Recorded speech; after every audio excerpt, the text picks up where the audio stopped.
I'd known for quite a long time that I was definitely going to propose to Laura and I was definitely going to marry her and we would be a married couple. I just wanted it to be the right time. We knew we were going away to a lovely little cottage in Derbyshire. They're called the Incy Wincy Cottage, and it was a beautiful little place. It was very tiny, it had lovely log fires, it was just perfect. I had the ring hidden and Laura had no idea that what was going on. It was just a beautiful day, it was fantastic, it was an amazing weekend.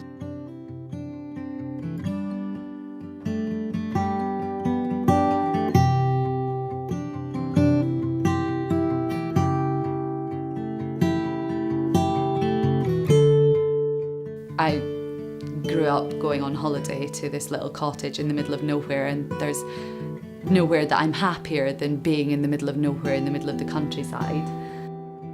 Mark went downstairs to go and get coffees, and he came back upstairs and was acting in a very suspicious manner, and then basically got me to close my eyes, and I was like, okay. And he was like, okay, you can open them. And he's down on one knee down the side of the bed with that bottle of Prosecco and everything lined up and ready. And of course I said yes. I don't think I can think of a more perfect proposal, to be honest.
I first met Laura when I had organised a stag do for my best friend who I was the best man for.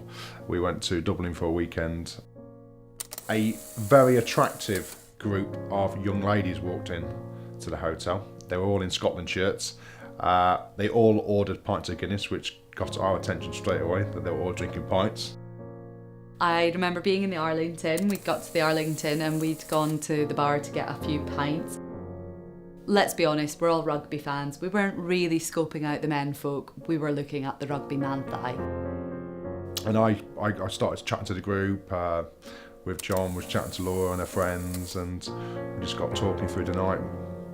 We just clicked. Laura was very, very intelligent and she was really funny. The fact that she could match me pint for pint with Guinness was an amazing task, seeing as I'm 16 stone. We got on like a house on fire. It ended with we ended up having a kiss. There was a few kisses, not just the one kiss, a few kisses shared across the evening. I believe that one of the more latter kisses was caught on camera and possibly referred to later as a face rape. I would say that he's a pretty good kisser, definitely.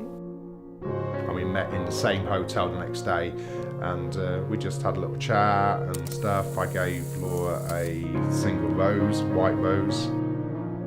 Mark's friend Simon texted us in the morning and suggested that perhaps we come and meet them for an early lunch before we all headed to the airport. And they turned up with a rather hungover looking Mark into and a white rose. And I said to Carly, I've just met the next big thing. Not only is she my future wife, she's my best friend.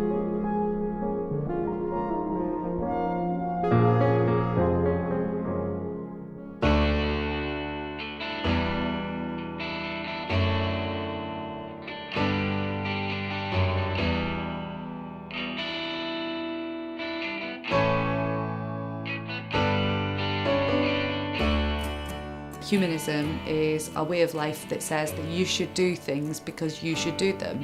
So you should be a nice person because you should be a nice person, not because you're going to get your reward in heaven, or because God told you to do it, or because the Bible told you to do it, but because it's the right thing to do.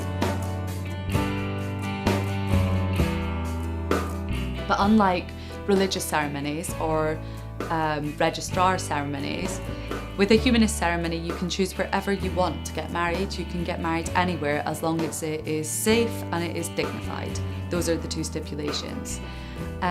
Which then meant that we could get married in the place that I've always dreamed of getting married, which was the Winter Gardens in Aberdeen, which was a place that I used to visit a lot as a child.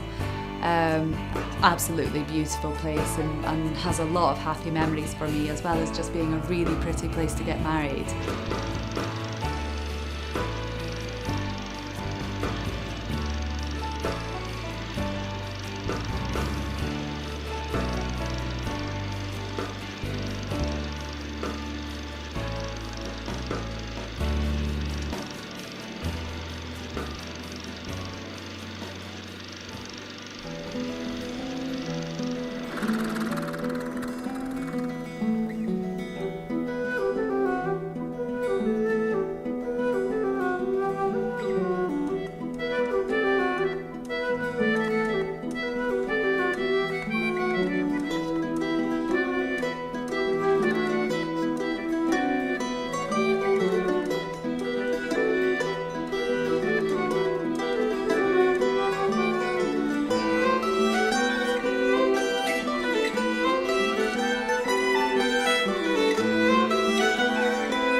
The Wood End Barn is an arts venue in Aberdeenshire. So it's in Banchory, which is a little bit out of Aberdeen, but it's out in the countryside, and you've got views of the rolling hills and, you know, some of the lovely scenery of Scotland. My mum had her 50th birthday party there, and that was the first time I'd ever been there. And I remember being at my mum's 50th and thinking, actually, this would be a fantastic venue for a wedding. I remember thinking, when I get engaged, I'm totally going to think about this as a venue. We looked at lots of different venues, but every single one that I looked at just didn't compare to the Wood End Barn, because the one thing I loved about the barn was that you can do whatever you like. You can decorate it how you like it, you can have whichever caterers you want, you can have whatever ceilidh band you want. I negotiated on the price of everything except from the Wood End Barn, because the Wood End Barn is actually operating as a charity, and by having our wedding there, we're actually allowing them to put back into the community, and that's really big for me. That, I think, is fantastic.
So my cake is being made by one of my bridesmaids, who is an extremely talented cake decorator.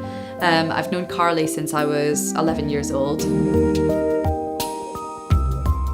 So she's been developing that talent ever since she left school. Started off with just cupcakes and decorated like sheep and piggies, and then she started getting asked to do cupcakes for people's birthdays or for children's parties, and she started branching out into doing bigger cakes. Eventually, I think about 18 months ago, she did one which was epic, which was a Hogwarts castle cake for one of her I think it was her boss's daughter's birthday, which was a replica of Hogwarts castle made entirely out of edible substances, including little miniature Harry Potter people.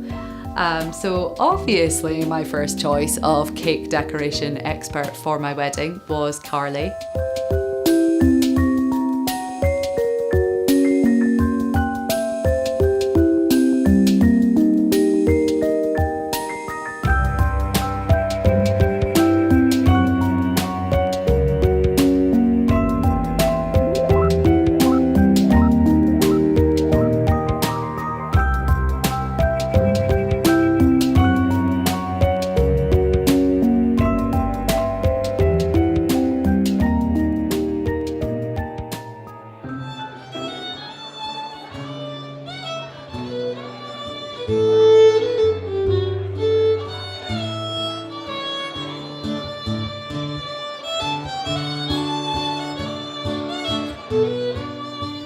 I took a lot of time to look at different ceilidh bands. We agreed on a ceilidh because it's always a hoot. I've heard ceilidhs described as fighting to music before, which is fairly accurate. If you haven't ended up with at least one broken bone, you've not been ceilidh dancing properly. I looked at, heaps of ceilidh bands, listened to their music. I wanted to strike the right balance between it being diddly diddly and it not being too old-fashioned. And then we came across Gilly Do. And oh my word, when I listened to their stuff, I was just so impressed. They somehow managed to mix modern music, like chart music, stuff that's been in the charts, Coldplay, that kind of thing, Snow Patrol, And they managed to make it into diddly music that you can ceilidh to. It is one of these things that it doesn't matter if you're a bit rubbish, it doesn't matter if you've got 2 left feet, because it's all about actually having fun and enjoying yourself and including other people in it. So I really can't wait till we see some of the Welsh and the English joining in on that ceilidh. It's going to be pretty good.